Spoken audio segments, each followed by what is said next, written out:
أثارت منصات التواصل الاجتماعي جدلا واسعا بعد موجة من السخرية طالت النجم الإسباني لامين جمال عقب تتويج المنتخب المغربي بكأس العالم للشباب تحت 20 سنة.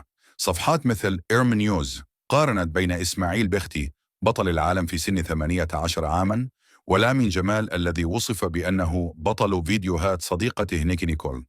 وتزايدت الانتقادات ضد اللاعب الشاب بسبب تراجع مستواه منذ دخوله في علاقة مع المغنية الأرجنتينية، إذ ربط كثيرون ذلك بانخفاض تركيزه وغيابه المتكرر بداعي إصابة غامضة.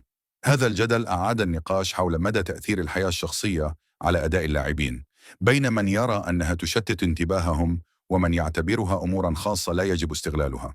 وفي خضم ذلك وجه الإعلامي الإسباني ألبرتو ليسان رسالة قوية إلى لامين جمال، مؤكدا أن اختياره تمثيل إسبانيا كان قرارا خاطئا، مشيرا إلى أن الجماهير المغربية كانت ستقدره أكثر وتدعمه حتى في لحظات إخفاقه، على عكس ما يحدث له اليوم في إسبانيا.